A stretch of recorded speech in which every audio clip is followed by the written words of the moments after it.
Good afternoon, everyone. I'm Michael Oppenheimer. It's an honor and a pleasure to introduce Annamie Paul, MPA 2001 and leader of the Green Party of Canada, as today's Bradford Seminar speaker. Annamie grew up in Toronto under the guidance of a politically engaged mother. Annamie earned a Bachelor of Laws degree at the University of Ottawa and is called to the bar in Ontario. She has received numerous honors for her engagement on environmental and other civil society issues, including the Harry Jerome Award for Excellence in African Canadian Achievement.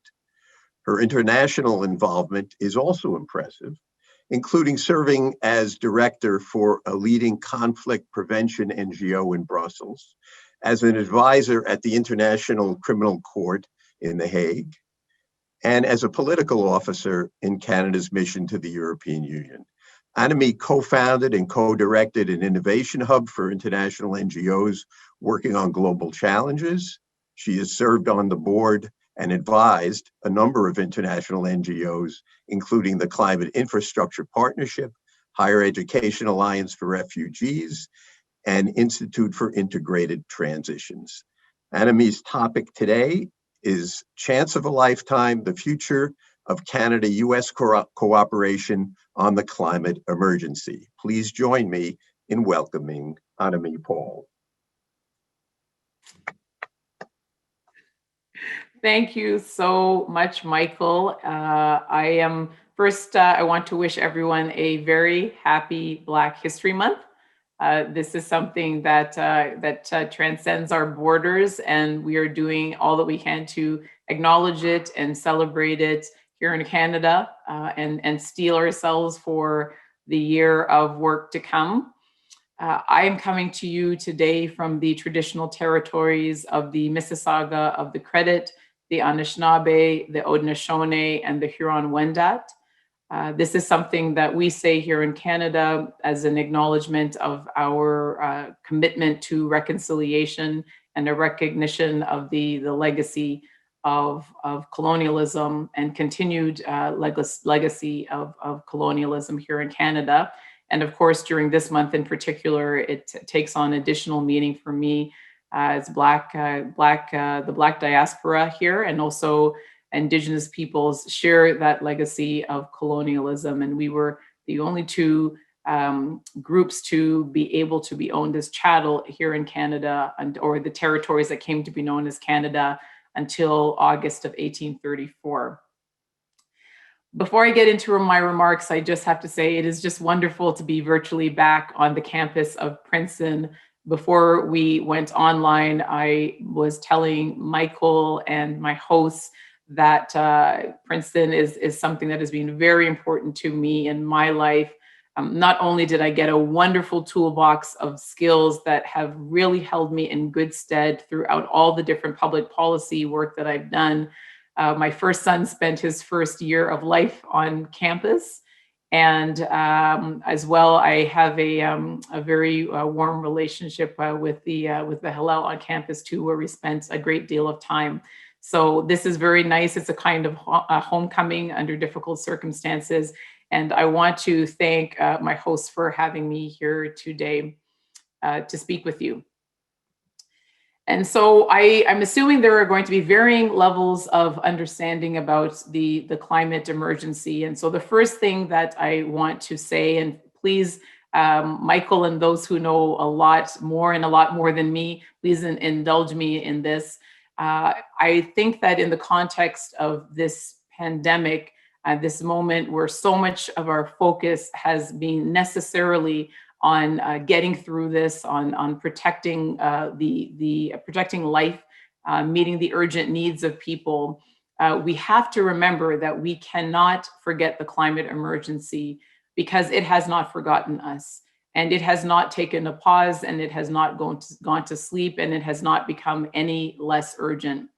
It remains what it has always been, which is an existential threat to human life. It is one that continues to roll inexorably down the track.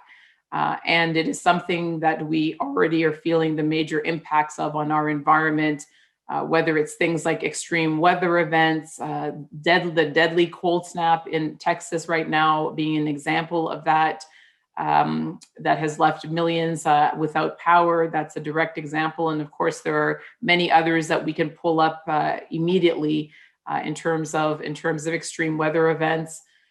We also see it in the environmental degradation, in the reduction of biodiversity, and the acidification. The impact on our glaciers and our ice shelves, and we could go on. So these are the things that we know, but it's important to remember that none of that has been pressed pause during this period. And so while the global economic slowdown caused by COVID-19 did result in temporary reductions in greenhouse gas emissions, emissions have not shown any sign of peaking, and there is no reason to believe that without dramatic action, they will peak. And so what we need to do is what we have known we've needed to do for some time, and this is to limit global warming to 1.5 degrees or below pre-industrial levels to avoid the very worst impacts. Because as I said, we already are living through the impacts of a warming planet. And we need to ensure that our global greenhouse gas emissions, whether in the United States or in Canada, are at least 55 to 60% lower by 2030 than they were in 2017, or even more ambitiously, 2005. So this is where we know we need to go, where we've known we need to go. And the pandemic has perhaps exposed and deepened the inequities that will be caused if we don't get there, because we know that the communities that are in many respects the least responsible for our environmental degradation, the least responsible for our warming planet, are the ones that are going to be affected the most profoundly. And so we say that those communities are going to be affected first and worst. And that is really what we want to avoid. And we want to take this opportunity, this moment in time, to make sure that that isn't the case, because it doesn't inevitably have to be the case. And so when we talk about the chance of a lifetime, people think, how can you use those words in the context of an emergency, in the context of a crisis? How can we talk about the opportunity of a lifetime or the chance of a lifetime? Well, I can talk about it that way because I think that is the correct way to frame this. I think that indeed we do have the opportunity of a lifetime to move away from carbon-intensive industries and activities and toward a climate-neutral economy. We have that opportunity and that chance in a way that we did not expect to have at this moment. We did not expect to be in the need of one of the most historic, perhaps the most historic economic stimulus package, whether in Canada, the United States, and other major economies. We didn't expect to be needing that in 2021, but here we are. And the question is, when we invest and spend these historic amounts of money, will it be in aid of moving away from those carbon-intensive industries? Will it be in aid of bending the curve on our increased greenhouse gas emissions? Will it set us up for a green economy, a green recovery that is truly just, that is truly sustainable, that addresses those inequities, and that allows us to live on a livable planet? I see that as an opportunity. I certainly want to be part of that. I want to be part of the generations of peoples that finally bent that curve permanently and created an economy that respects the finite resources of our planet, that is truly sustainable, and that supports a truly just society. And we see some indications to that effect across major economies, including the United Kingdom, the European Union, New Zealand, countries in Asia. We see that there is a recognition that our recovery from the pandemic needs to be green. And that a green economic recovery plan is one that will not only accelerate our transition towards net zero, but also address the social inequities that we've talked about.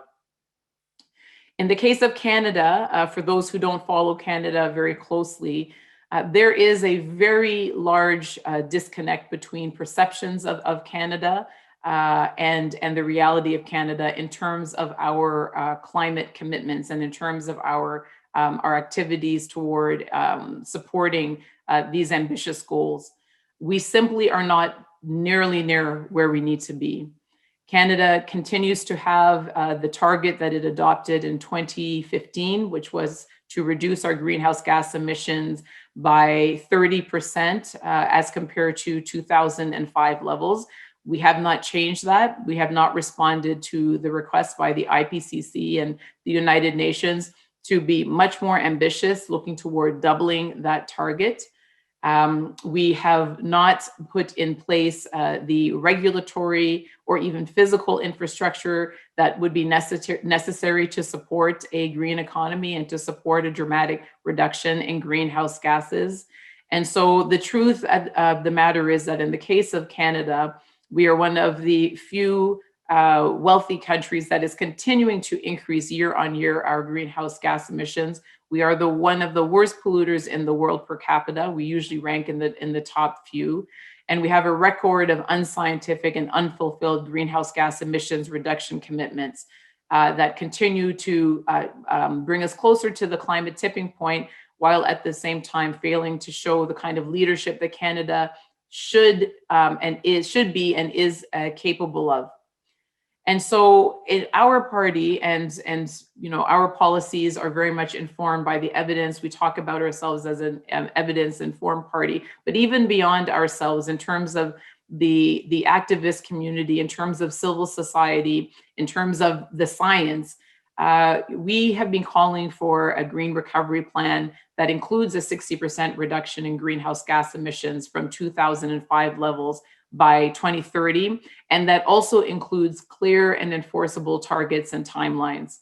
Parts of the plan, parts of the plan are, let's say, some of the top priorities, and not to go into all of them, and I welcome you to reach out if you'd like to know more, is a detailed carbon budget, one that represents a cumulative amount of greenhouse gas emissions that we can, as a country and also as an international community, be permitted in order to keep within that 1.5 degrees Celsius threshold.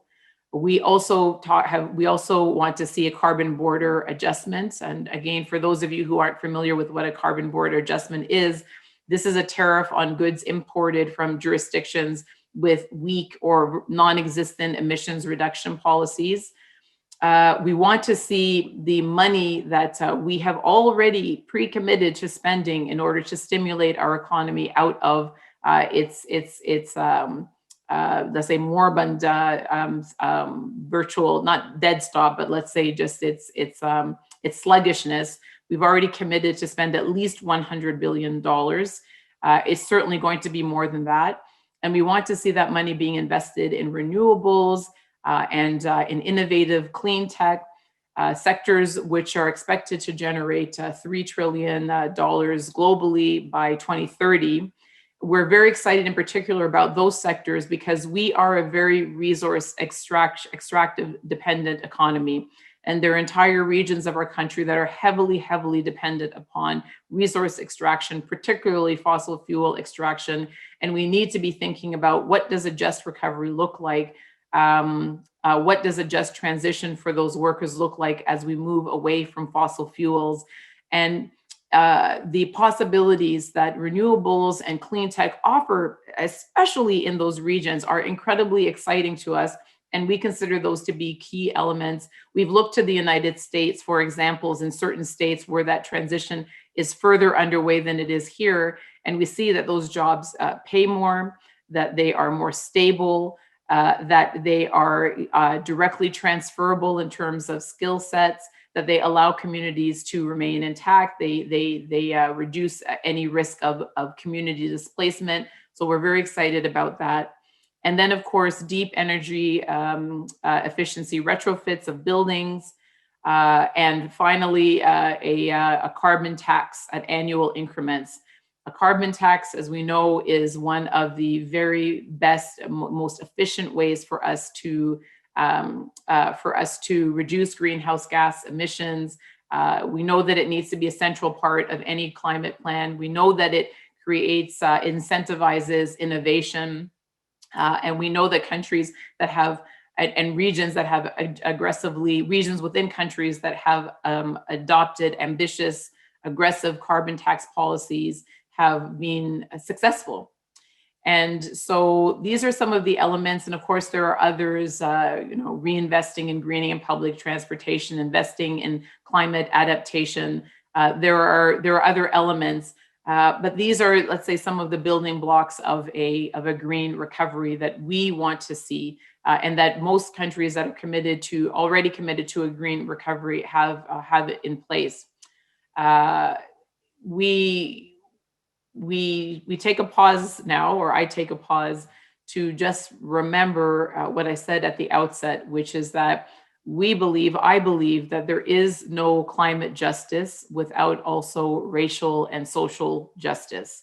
The pandemic has absolutely laid bare to us here where I am, and in the United States and around the world. It has laid bare the important gaps that exist in our social safety systems. It has made clear that there are have and have-nots. It has particularly hit women hard. It has hit low-income people hard, racialized communities very hard.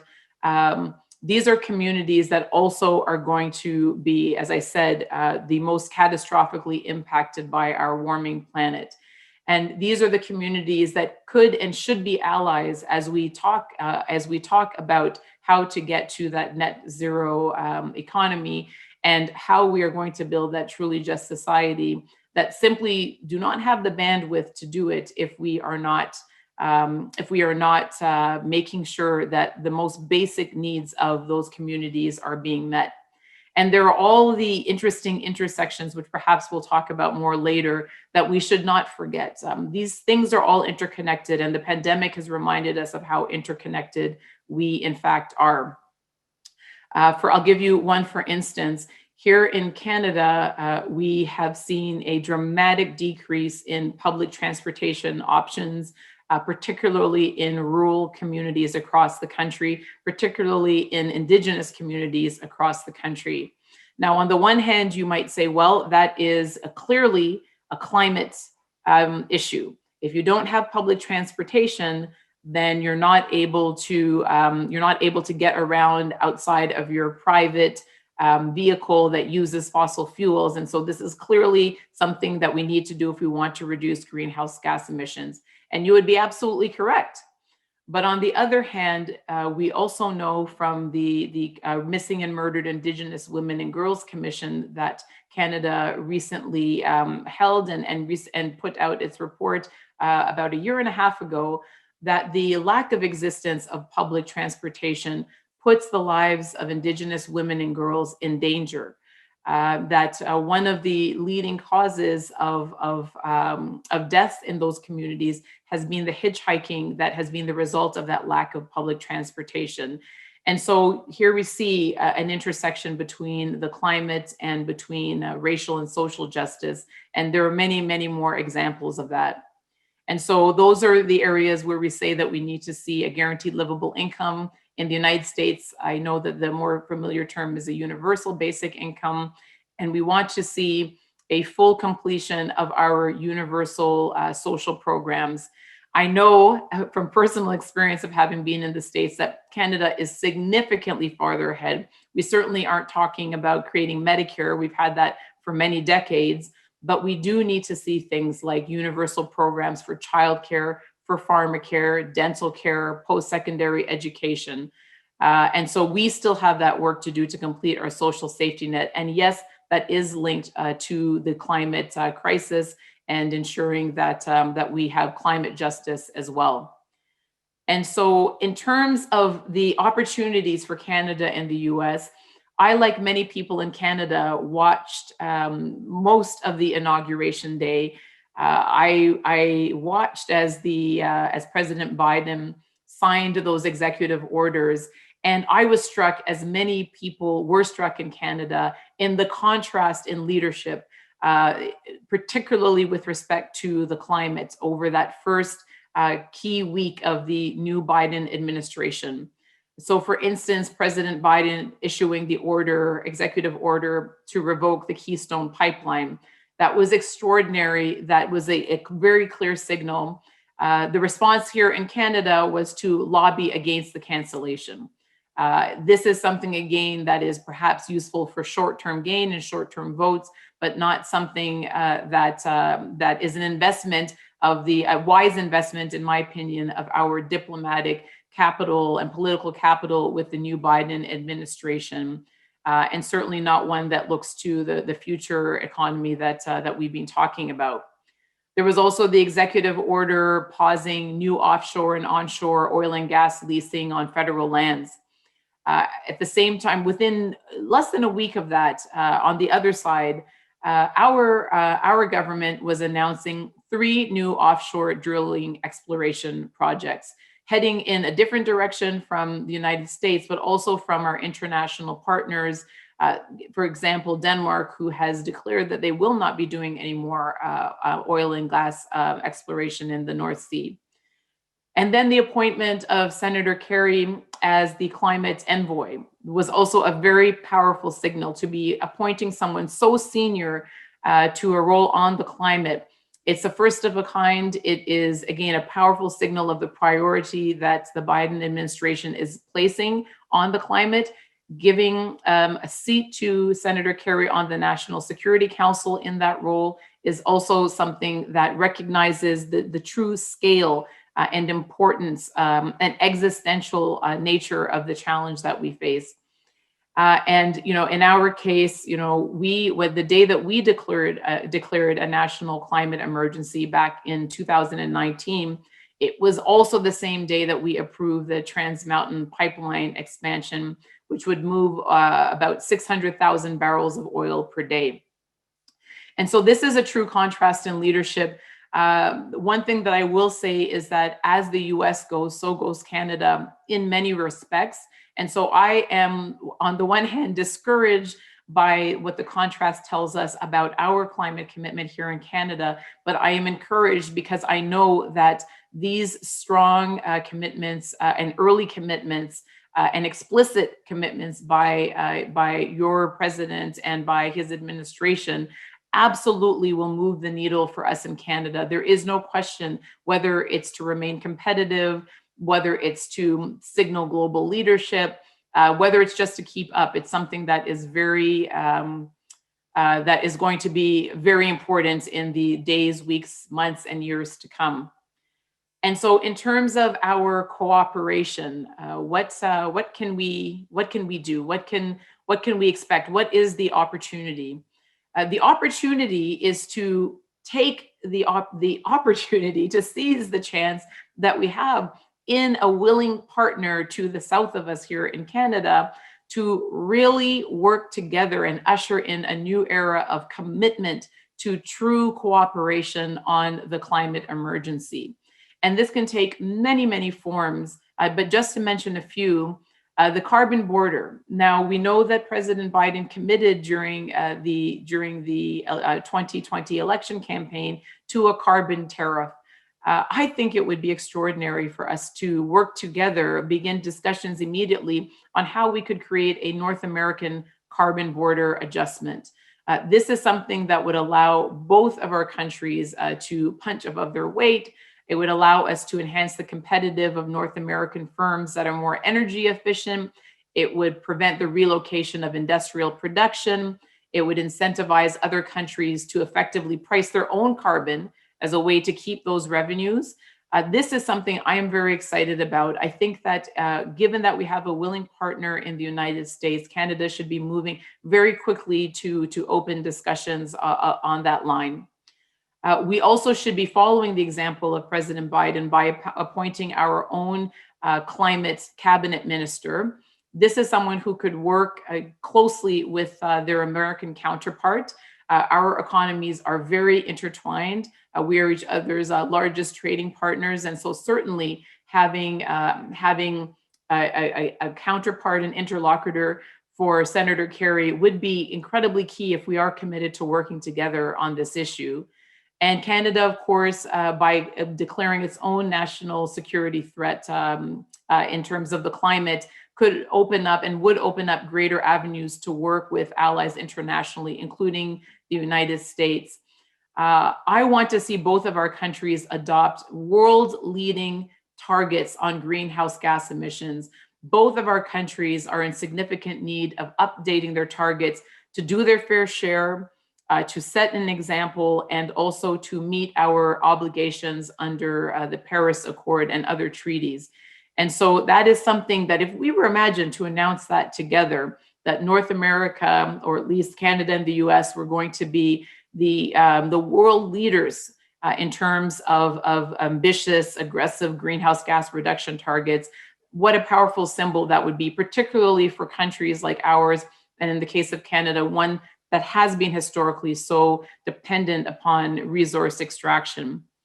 And then, you know, I will not forget the unfinished work that needs to be done in both countries. Fracking. President Biden has said multiple times, as did Vice President Harris, that they are in support of fracking, that they are not seeking to ban it. We also have not banned fracking, and we should. This is a necessary element in any kind of credible strategy on greenhouse gas emissions and on the climate. And so coming together to agree that we will ban fracking, both in Canada and the US, would also be remarkable. And finally, the protection of workers' rights in the environment. Why not imagine Canada and the US being the world leaders and setting the world standards in terms of trade agreements that protect the rights of workers and protect the rights of the environment? The recent United States, Canada, Mexico trade agreement included more protections than it would have thanks to the work that was done in Congress, but not nearly as much as it is capable of if we again want to set the world standard on protection of workers' rights and the environment. So we have this extraordinary moment before us where we have two countries that ostensibly are committed to doing their part to pull us back from the brink and to protect us from the worst.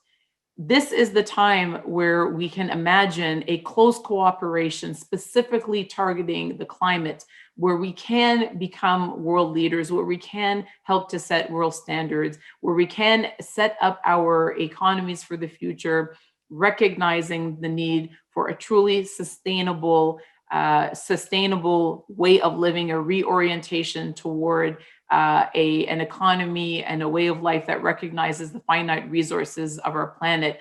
I think that this is the opportunity of a lifetime. This is the chance of a lifetime. I'm very excited to do all I can in my role to support that. And I'm looking forward to discussing it further with Michael. And with that, thank you very much.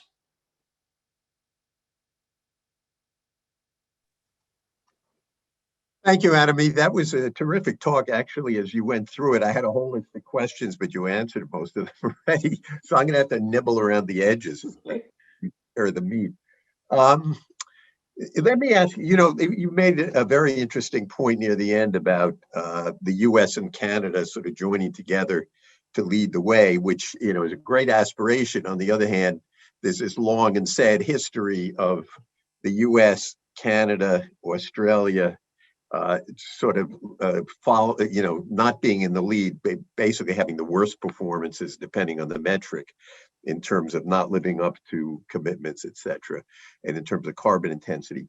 In the US, we sort of understand that in terms of the strength of our fossil fuel industry and the denial factory, which has just cranked out a lot of misinformation about this issue. Tell me a little bit about Canadian politics. How does we hear that Trudeau's kind of walking a line between the resource extracting provinces in the West and the provinces in the East that are more favorable to doing serious things about climate change? Is there also a political polarization of the sort we have here? Nobody's close, I don't think, but is there a real divide which is not going to be closed up so easily on the climate issue, and does it include the denial movement? It's not so much about denial here. There is, and this is something, if you go back 10 years, it's a totally different landscape, but there is a very widespread acceptance and understanding that there is something going on, that we are experiencing climate change, that global warming is, we're in it. It's not even something that we're at risk of, that we are in it and the impacts are already being felt. And that's a tremendous accomplishment. That is, and I know that, again, speaking on different sides of the border, I know that that isn't something we should take for granted.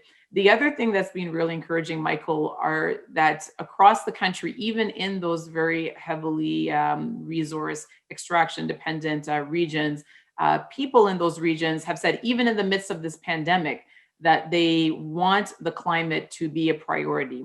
Alberta, for instance, which is a province that is very heavily dependent on fossil fuel extraction, about 2/3 of Albertans have said they want the climate to be a priority, that they don't believe that you have to choose between jobs and the economy and the climate.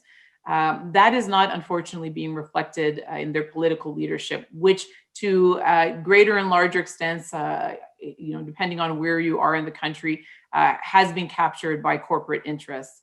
There's no other way to explain why they continue to double down on investments that they know are likely not to show a strong return in a sector that they know is in an irreversible decline, and where they're struggling to identify sources of investment internationally.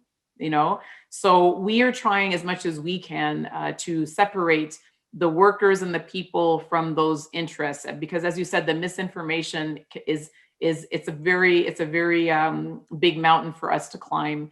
And we know that if we can do that, that we can talk about a future that doesn't involve fossil fuels, but does involve great jobs, and especially not displacing communities. Just as a final thought, we do have communities here in Canada where we're totally displaced because we waited too long. In the case of, for instance, out east, our cod fisheries, you may remember some of that, up until literally days before the entire thing was shut down, and shut down for good, the corporations and many government officials were saying everything's fine. Everything's fine. The environmental degradation is not happening. The cod stocks aren't collapsing. And then they did, and those communities have never recovered. Most of the people from those communities were displaced. They moved to other parts of the country. It was very devastating. And I don't want to see that future for our communities out in these oil dependent parts of our country. What you mentioned a very interesting idea, which is a joint a trade zone, essentially, where the U.S. and Canada get together and have a border tax adjustment. Of course, their performance will have to be a lot better than it is, or else I don't know who they'll wind up taxing, except themselves maybe. But let's look. What about Mexico? Part of North America, the economic status of Mexico is different than the U.S. and Canada. But how do you what mechanisms do you develop to maybe entice them into arrangements which both help them reduce their carbon and at the same time don't penalize them in a way which pulls the bonds apart in North America further than they are already due to other stresses? Negotiation. Negotiation and goodwill. This is in fact, it's a mechanism that is intended to incentivize countries to clean up their act. Within what is their fair share to do. There does need to be a price on polluting. There does need to be a price on having weak greenhouse gas emission reduction standards. And this is the idea behind this. And at the same time, this is one of these things I love the things where you can find the win-win-win because it's just easier to get it done. This is something that will help those who are involved. It helps protect your industry. It helps them to stay competitive and become even more competitive. At the same time, it keeps those cheap, dirty goods out. It creates an incentive for those countries to clean up their act as well. And it also produces innovation. So this is something that I think Mexico should be and would be quite interested in. And frankly, if it's something that the United States and Canada committed to, they would have to participate in. That applies to Canada as well, I should say. It was a real game changer when it became clear that President Biden was going to become the Democratic nominee, and that he did have in his platform a commitment to introducing carbon tariffs. Canada has no option but to respond to that. And so our choice is to either have it imposed upon us and have to react to that, or to begin the discussions now with the US and perhaps also Mexico about how we could do this together. That helps us stay more competitive. And it also, as I said, it would amplify the impact of each of us doing it individually. The European Union is in the very last stages of planning their own carbon border mechanism.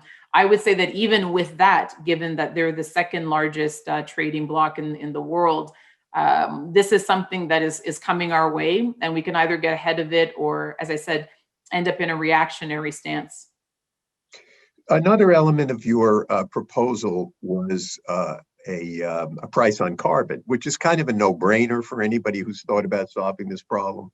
And it's even, it gets some bipartisan support down here. There are elements on the so-called right, the conservative end of the spectrum, that's basically think, well, if you're going to deal with this problem, let's do it in a way which is light-handed in terms of what the government gets involved in.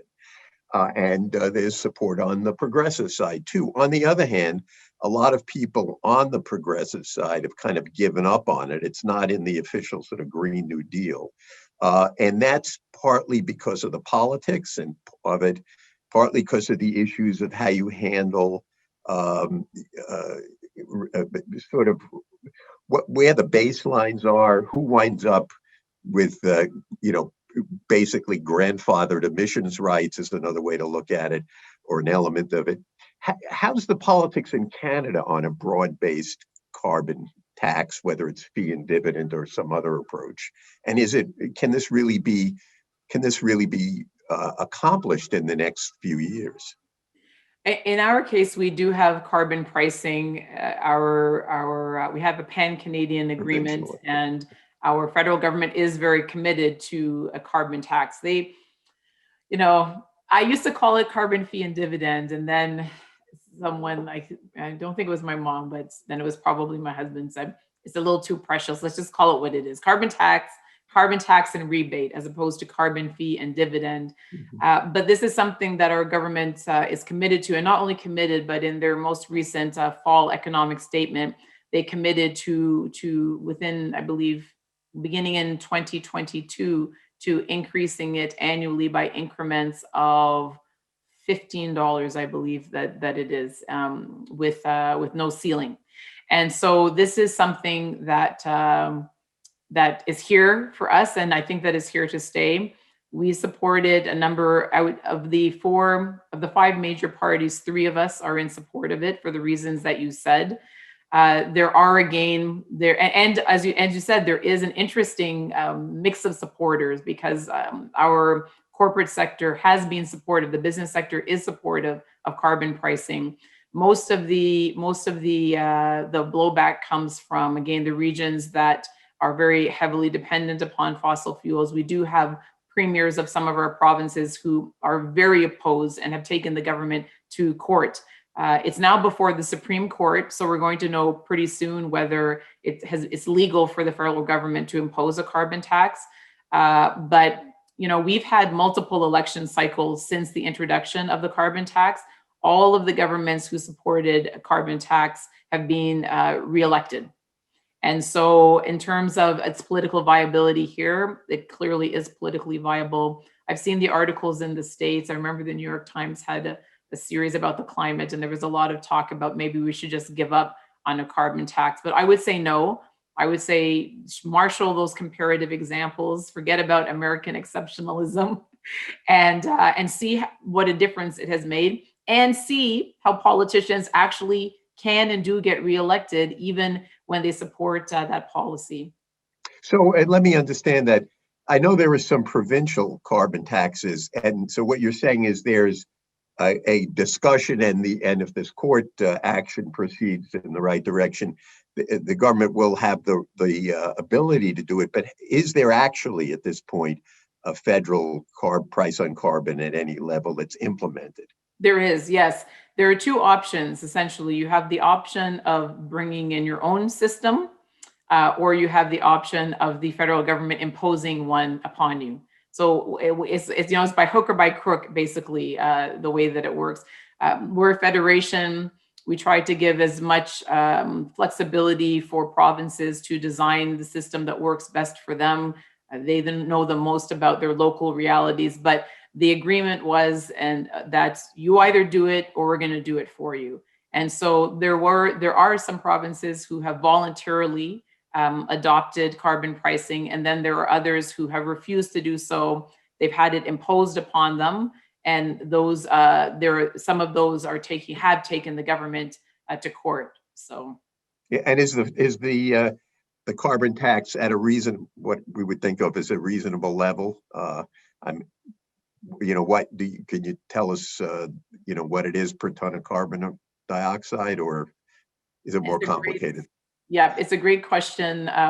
For now, I don't. Again, it's not a uniform amount per province right now, but it's so our system, again, which is going to be adjusted should the budget pass. It will be adjusted. Is a system that ensures that every quarter, and this was a key in terms of the politics, every quarter, people in Canada will receive a check that should neutralize anything that they pay in terms of that carbon tax. And the government had initially been resistant in the previous election to committing to raising the carbon tax by annual increments. So this was the big change. And we can expect the carbon tax to continue to go up to 170, 200 per metric ton. Metric ton, it's only 10% difference. Yeah. So. Yeah. And we don't want a ceiling, and the government doesn't want a ceiling. And that's important. That's important, again, as a signal. But of course, what we want to see and what we expect to see is that innovation will step in. This is something, when people talk about the worst case scenarios of $300 or $400, first, that is not what the IPCC says will be necessary to get the best impact out of a carbon tax. It's more around the $100 range. And then also it presupposes that there is no additional innovation happening in any other field as a response. And we know that the carbon tax does produce innovation, and that there are other technologies that are coming online or that are dramatically decreasing in price as well. So, it's good to signal we're going to keep raising it until it has the desired effect. But also recognizing that it's not the only tool, it's not the only tool. And the people who are opposed to it usually present it to the public as the only tool in the toolbox. Let me throw it open to the audience by reading a couple of questions that have been asked. The first one is one I would have asked, but it's Lynn Archibald has actually asked the question. And in the interest of time, if you don't mind, I'll read these. We're talking about divestment here. I don't know if you followed it or not, but there's been activity in this regard on the Princeton campus. And the question is, what role do you see for it, both in the transition to the green economy and in terms of it's Princeton specific, since you have quite a lot of experience here?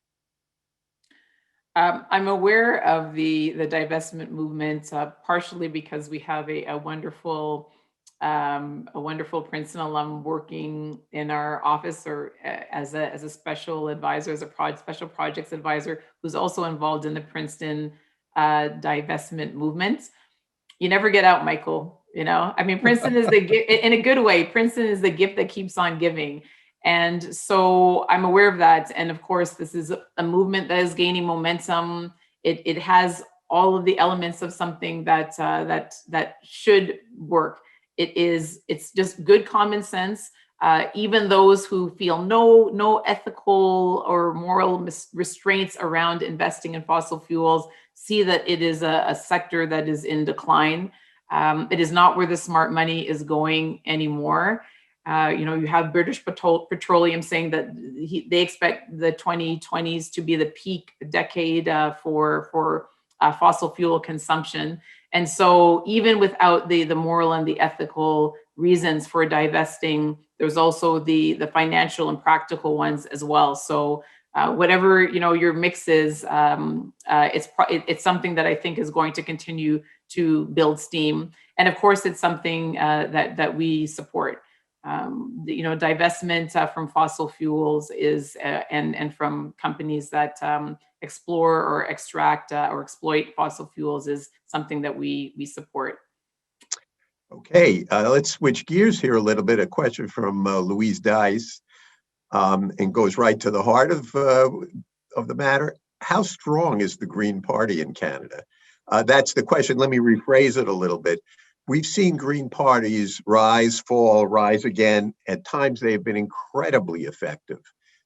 In the 1980s, the rise of the Green Party in Germany just changed politics there, or represented the change in politics there on the environment. And there have been things like that going on in various countries. The Green Party in the U.S. has never quite gotten the traction that and it's probably because we don't have a parliamentary system of the sort that it has elsewhere. Tell us a little bit about what the Green Party in Canada has been able to accomplish, and where you see your role moving into the future. The Green Party of Canada is part of the global green movement, and so we share core values with green parties around the world. In the case of our party, certainly we have the disadvantage of being under a first past the post system. We have a parliamentary system, one person, one vote. The person that receives the most vote wins regardless. And so, that creates its own challenges for smaller parties. It also creates lots of regional parties. It has some disadvantages, but we have the most Green Party members of parliament of any country that operates under a first past the post system.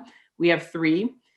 We also have lots of Green Party members of our regional, so our provincial assemblies. So we have people at the municipal level, we have people at the provincial level, and also at the federal level.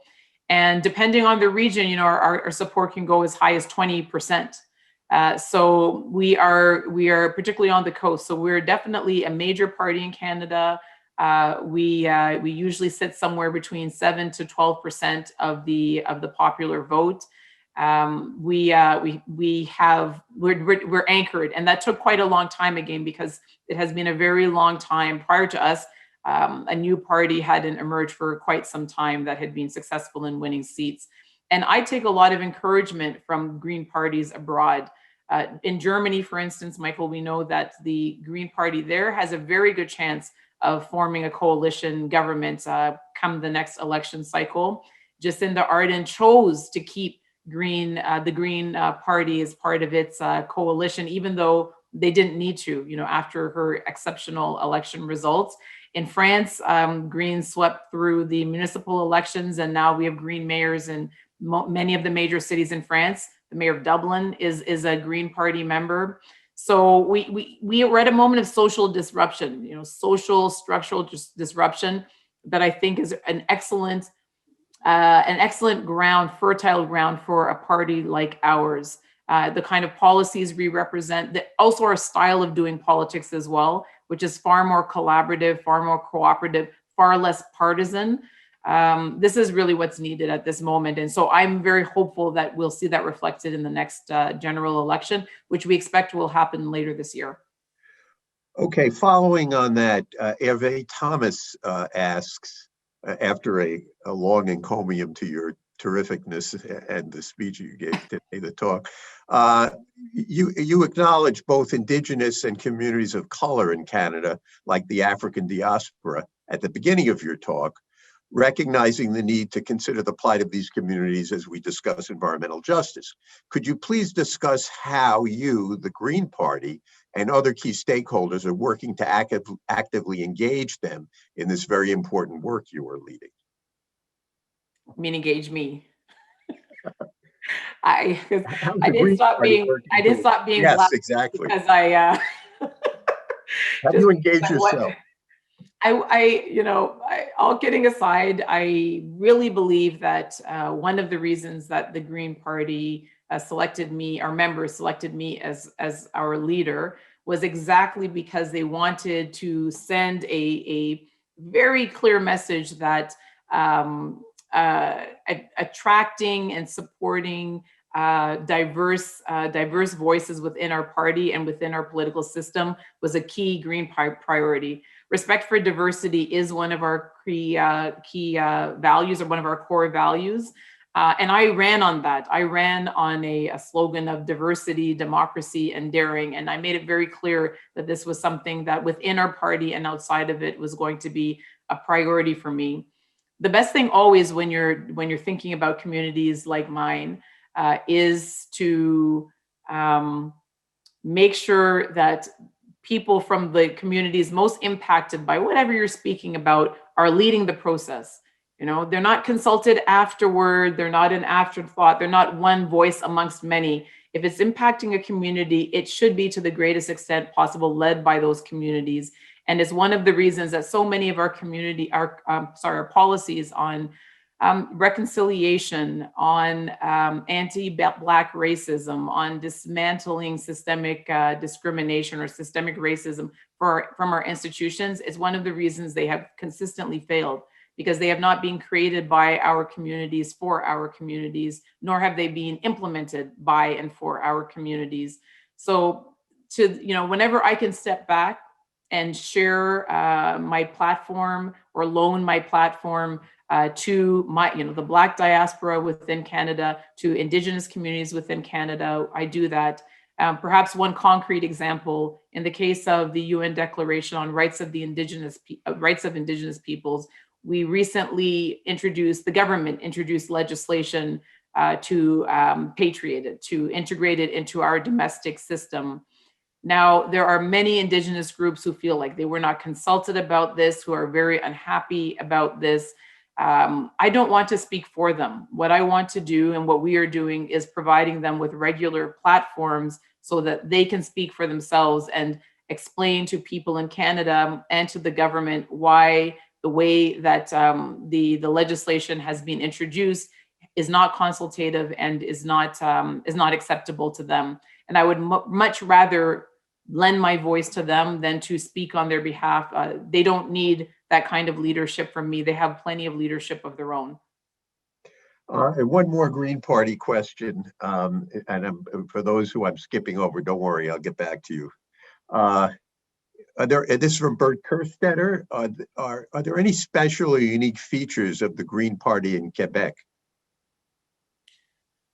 Well, I like to think that every one of our regions, every one of our provinces is special and unique.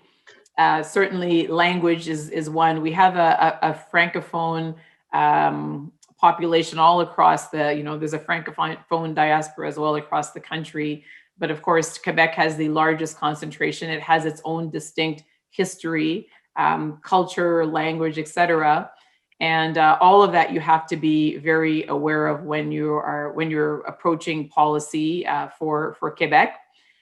Quebec is also full of progressive people. This is the place where not last year, it seems so long ago, where in 2019, 500,000 people were out in the streets calling for climate action and climate justice. 500,000.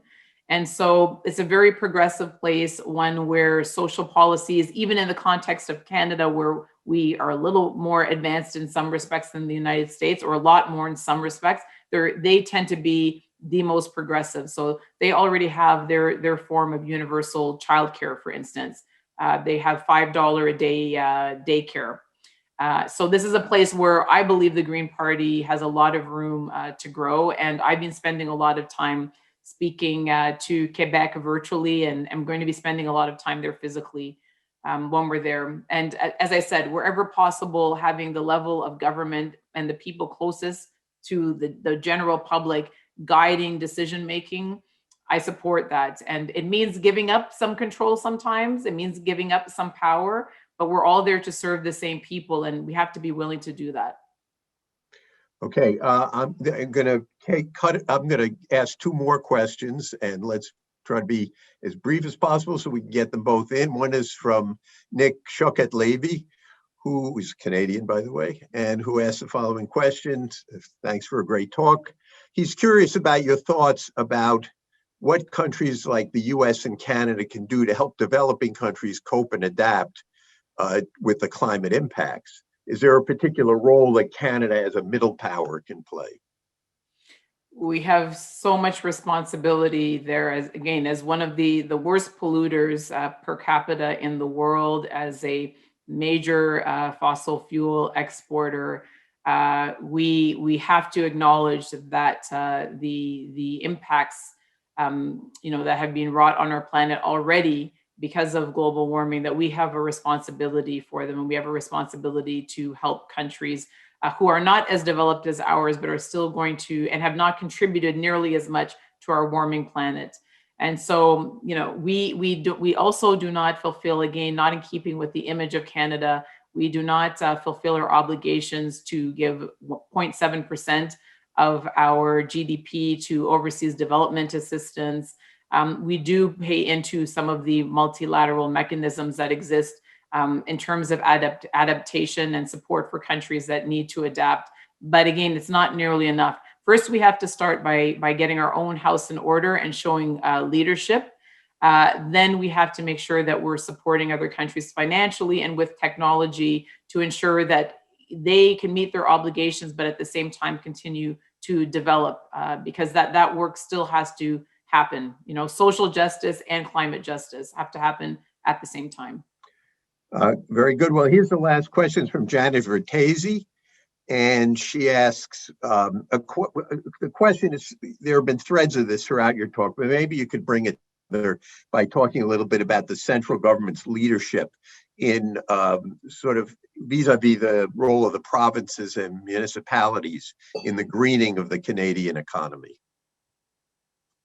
The central government has a tremendous role to play, both in initiating its own policies, its own legislation to support the greening of the economy, but also supporting the other levels of government as they seek to do so.